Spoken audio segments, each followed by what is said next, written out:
Here are today's top stories.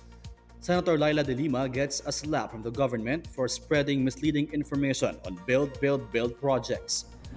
Malacanang vows charges against those involved in the Dengvaxia mess. The MMDA replies to criticisms over the EDSA Kamuning footbridge that went viral online. And President Duterte leads the inauguration of the first Landport in Parañaque City.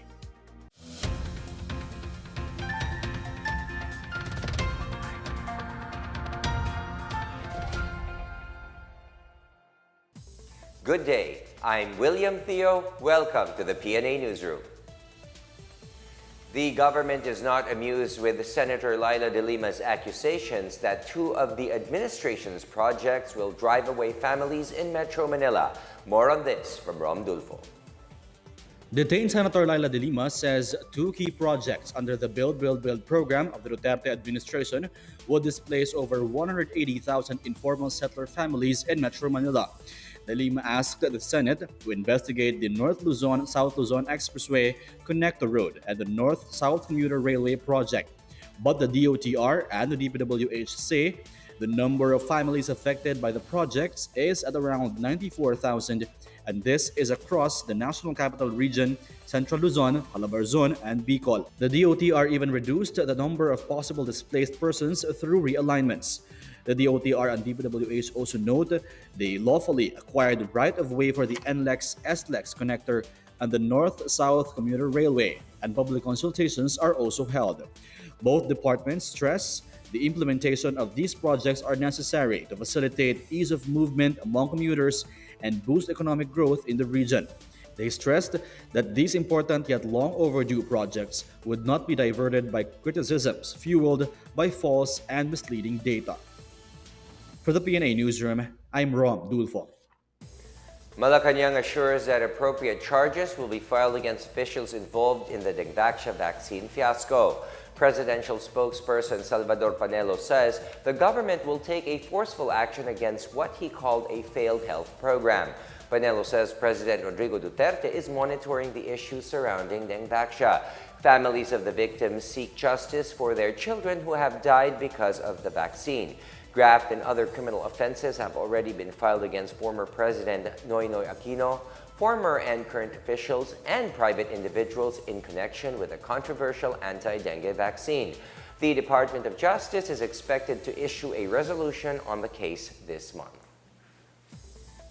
The Public Attorney's Office is studying the possibility of pressing murder charges instead of the lesser charges of reckless imprudence resulting in homicide to officials involved in the controversial Dengvaxia vaccine. PAO has reported nearly 100 autopsies of alleged Dengvaxia casualties. Complainants claim the vaccine resulted in severe illness for patients or those who have not had dengue before the inoculation. Former Health Secretary Janet Garin filed her counter-affidavit denying liability in the incident. She says the multi-billion peso program had been initiated years before she was appointed as Health Secretary and that Dengvaxia had been under development for the last 2 decades. It is also the first dengue vaccine to be licensed in the world. An initial batch of criminal complaints in connection with children's deaths attributed to Dengvaxia may be decided by government prosecutors within the month. President Rodrigo Duterte led on Monday the inauguration of the country's first intermodal terminal in Parañaque City. The Parañaque Integrated Terminal Exchange, or PITX, is the country's first land port. PITX will serve as a transfer point between the provincial buses from Cavite, Western Batangas, and other in-city modes of transportation. The President congratulated the Department of Transportation and the Megawide and Walter Mart Terminal Incorporated for the successful opening of the terminal. He says PITX is one of the 3 intermodal terminals to be developed by the government in cooperation with the private sector. The terminal will help ease traffic by limiting provincial buses plying in Metro Manila.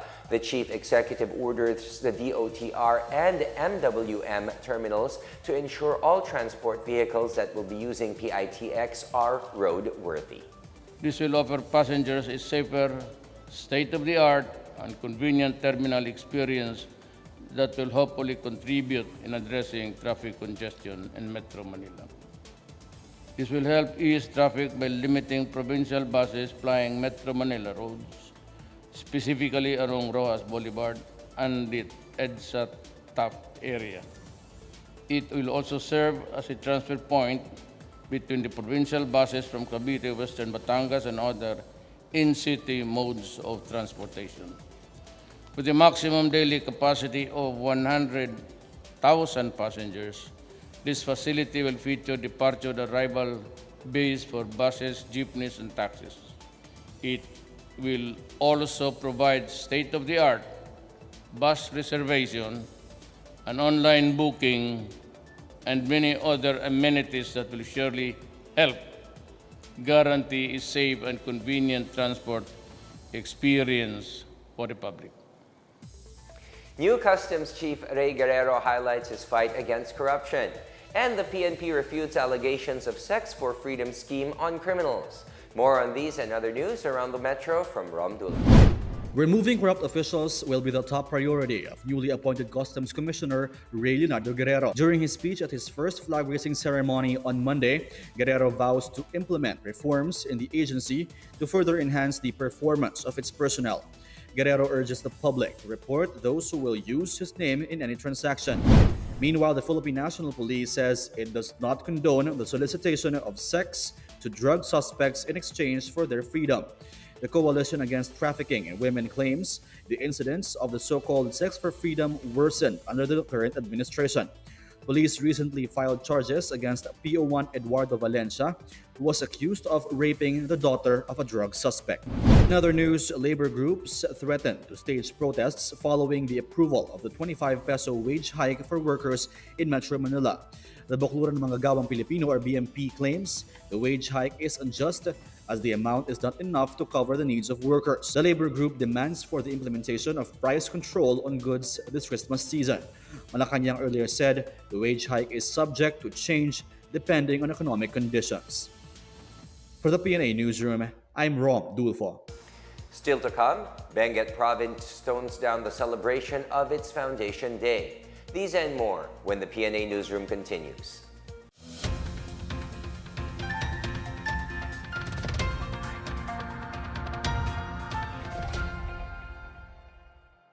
Narito po tayo sa Sofitel Bali Nusa Dua Resort sa Bali, Indonesia, kung saan dumalo si Pangulong Rodrigo Roa Duterte sa Association of Southeast Asian Nations Leaders Gathering. Ang one-day gathering na ito ay isang espesyal na pagpupulong ng mga pinuno ng 10 ASEAN member states at ng iba pang key multilateral and international organizations.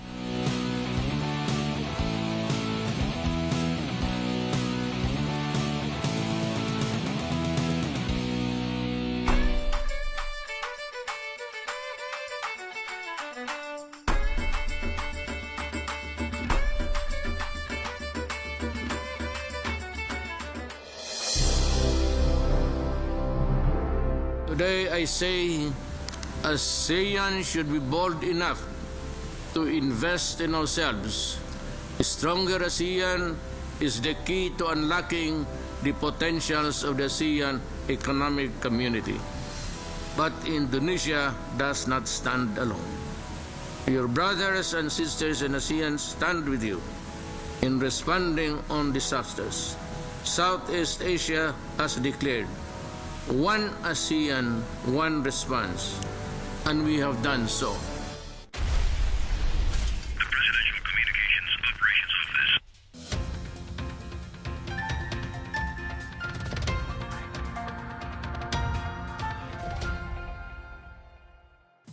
Commuters may have to watch out as the new minimum fare for jeepneys are now official. Over 2,000 jeepney drivers and operators have been issued fare matrix that reflect the new minimum jeepney fare. The new minimum fare took effect last November 2nd and covers Metro Manila, Central and Southern Luzon. Drivers who will be caught charging the increased fare without the new matrix will be apprehended. Meanwhile, the Department of Transportation asked the LTFRB to review the jeepney fare hikes and the declining oil prices in the world market. DOTR Secretary Arthur Tugade is eyeing a formula where fare adjustments would become automatic rather than rely on petitions. About 24% of tricycle and pedicab drivers in Quezon City have undergone drug tests, and the city government is urging more to do the same. Quezon City Vice Mayor Joy Belmonte vows to rid the city of illegal drugs with the passage of an ordinance that mandates drug testing. The drug driving ordinance in Quezon City orders tricycle drivers to undertake random drug tests. About 4% out of those tested are positive for drugs. Belmonte says this disproves the notion that majority of pedicab and tricycle drivers in Quezon City are drug users. The ordinance is in line with the Quezon City Anti-Drug Abuse Advisory Council and the city's efforts against illegal drugs.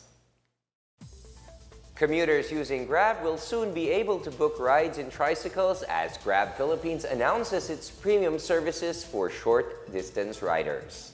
Motorized tricycles, or simply tricycles, are a common means of public or private transportation in the Philippines.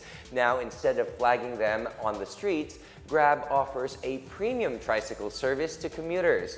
Grab partners with Auto Italia Philippines, the local distributor of three-wheeled Piaggio Ape vehicles, to launch the new service. Grab Philippines country head Brian Koo said their Grab Trike Premium serves as an additional transportation for short-distance commuting.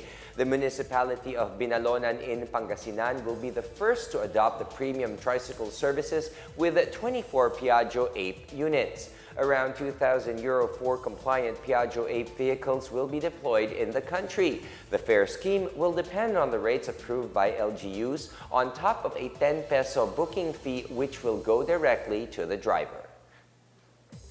A total of 57 Filipino exhibitors are taking part in the first China International Import Expo, or CIIE, in Shanghai, China.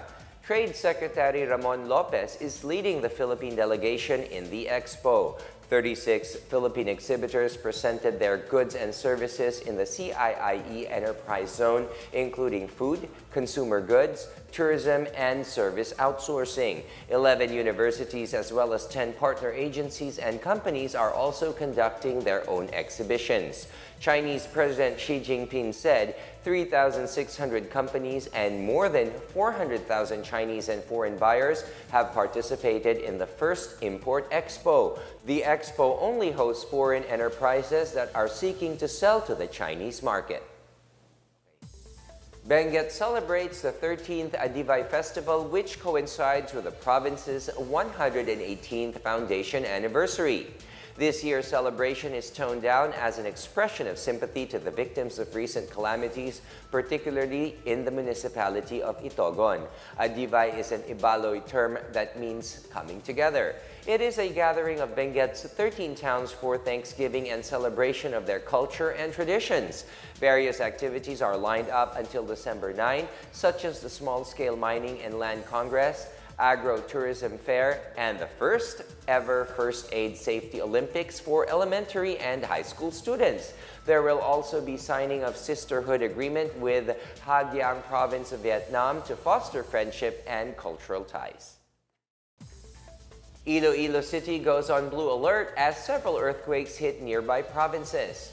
And San Fernando City in Pampanga kicks off the celebration of Children's Month. More on these stories from the provinces from Miguel Hill.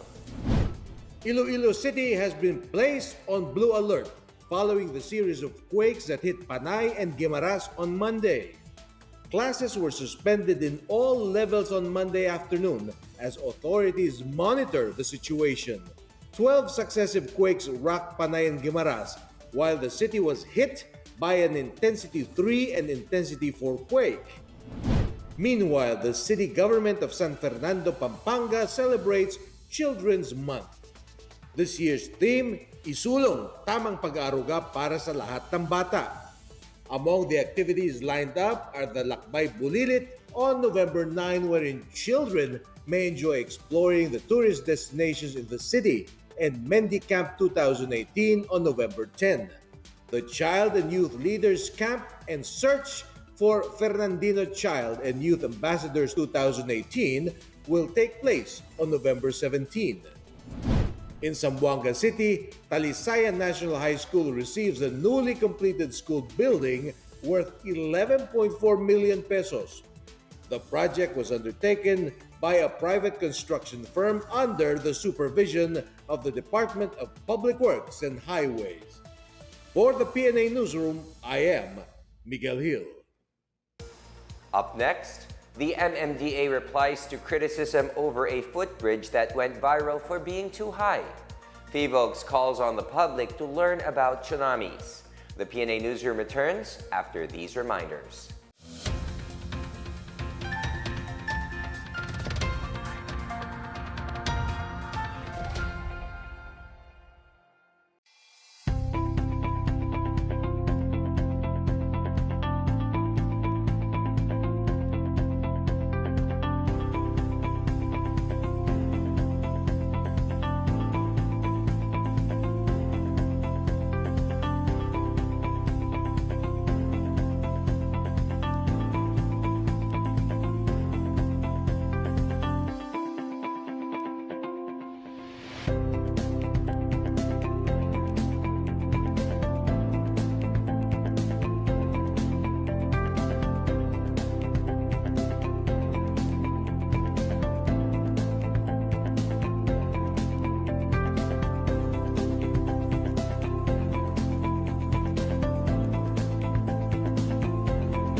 A footbridge in EDSA Kamuning has gone viral as pedestrians complain that it is too high and inconvenient to use. Netizens say the footbridge might cause inconvenience to persons with disabilities, senior citizens, and pregnant women. The Metropolitan Manila Development Authority, or MMDA, says the footbridge was constructed to help passengers crossing EDSA and to prevent accidents. However, the footbridge may not be used by the elderly, persons with disability, and pregnant women. The MMDA is constructing a 9-meter steel footbridge on top of the MRT-3 line along EDSA Kamuning.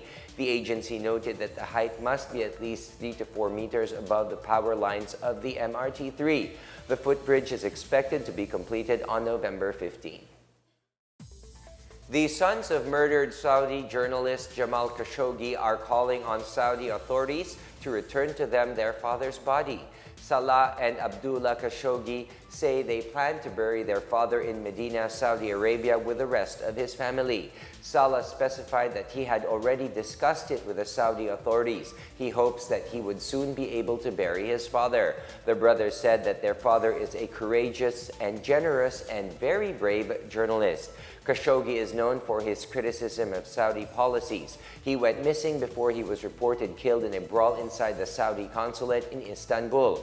Riyadh maintains that the murder had nothing to do with the Saudi royal family. On November 2nd, Khashoggi's fiancée called on U.S. President Donald Trump to help recover Khashoggi's body for a proper burial ceremony. A sports analyst praised the latest performance of Nonito Donaire Jr. as the Filipino Flash captured the WBA bantamweight crown in Glasgow, Scotland on Sunday. Attorney Ed Tolentino says he is convinced of Donaire's win over champion Ryan Burnett, as he was able to push back the more aggressive Burnett. Burnett lost in the 4th round when a wicked left hook from Donaire caused a freak back injury that left him unable to fight. Up next for Donaire is the South American WBO champion Zolani Tete. Veteran character actor Nonong de Andres, who was popularly known as Bangkay in horror and comedy films, has taken his final bow on Tuesday. He was 71. De Andres' nephew, Pawi Capino, broke the news on social media on Tuesday afternoon. De Andres also played as Banky in ABS-CBN's drama series Forevermore in 2014. This is aside from the hundreds of movies and TV appearances he was in throughout his acting career.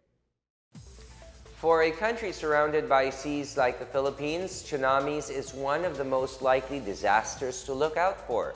This is why FIVOX urges the public to learn more about tsunamis and how to stay safe when it strikes.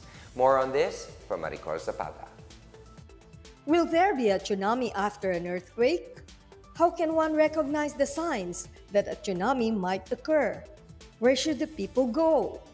As we observe the World Tsunami Awareness Day, the Philippine Institute of Volcanology and Seismology, or PHIVOLCS, emphasized the importance of public awareness about tsunami.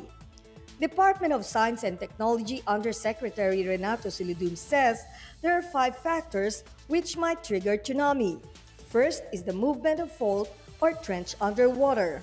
Second are landslides beside an island. Third is underwater landslide. Fourth, submarine eruption. And fifth, impact from meteorites.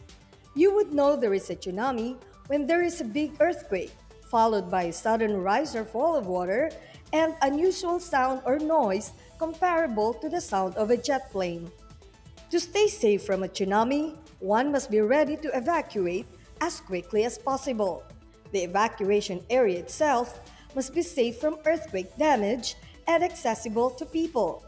PHIVOLCS is encouraging local government units to conduct small workshops and tsunami drills for their residents, so they will be prepared for the natural phenomenon. For the PNA Newsroom, I'm Maricor Zapata.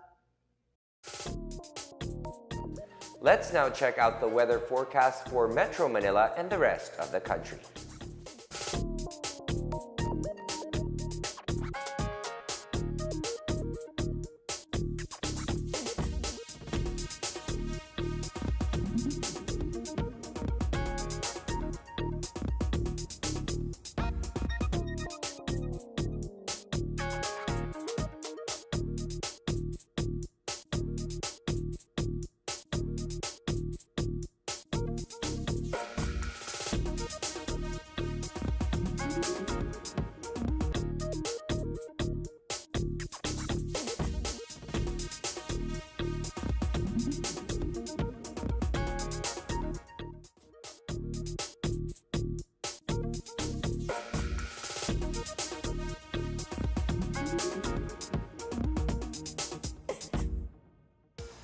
Let's take another look at today's top stories. Senator Laila de Lima gets a slap from the government for spreading misleading information on build projects. Malacanang vows charges against those involved in the Dengvaxia mess.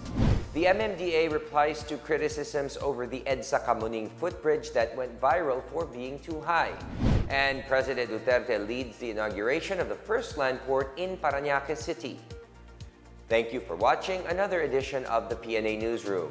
It is now 48 more days to go before Christmas. To check out these and other stories, visit the PNA website or follow the Philippine News Agency on Facebook and Twitter. For more stories about the government and how it serves the Filipinos, look for these hashtags in all of our social media platforms and websites. And that's your daily dose of the latest news and information that you need to know. From the PNA Newsroom, I am William Theo. Good day.